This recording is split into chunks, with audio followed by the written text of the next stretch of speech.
Hey, good morning. It's Tuesday, March 9th. Thank you for being here this morning. I want to talk this morning a little bit about how God uses the everyday things to remind us of his power and grace and move us to the point of humility. See, I think humility is a universal human struggle where we all want to put ourselves in the forefront. But lack of humility is a lot more than just a character flaw. It's a damning trait to us, which makes us reject who God is.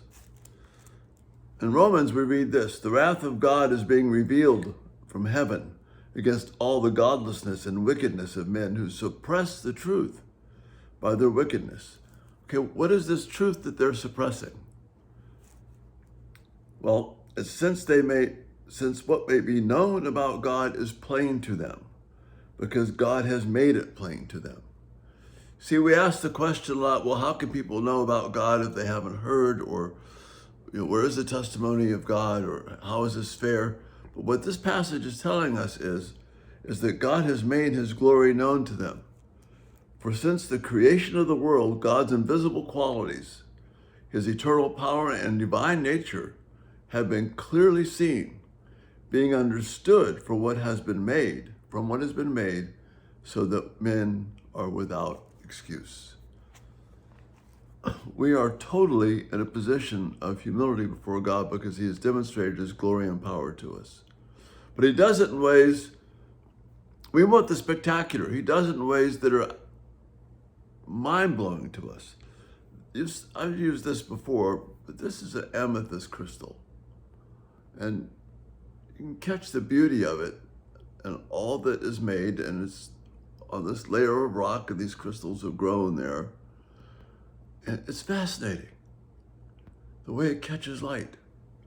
Well, that's one way of saying how God made that. There's no way to explain that. You could talk about it in geological terms. But this one is a little more challenging to us. Look at this.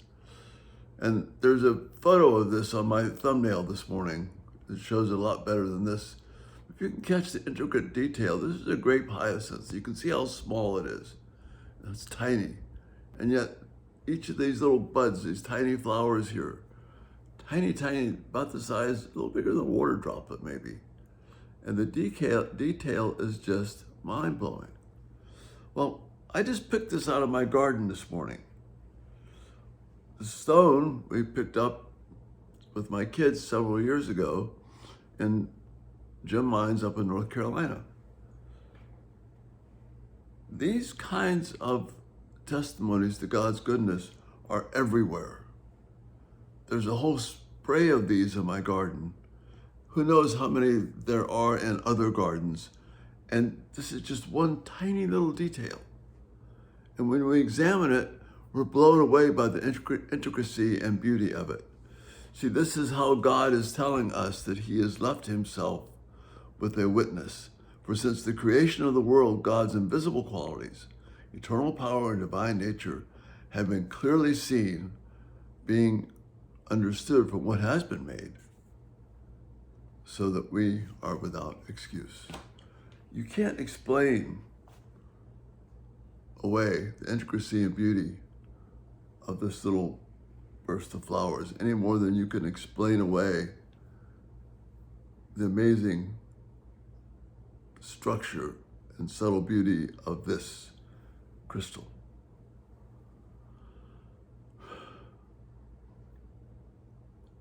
Brothers and sisters, if we're to make an impact in the world and help people see the wonder of God, we have to be blown away by the wonder of God.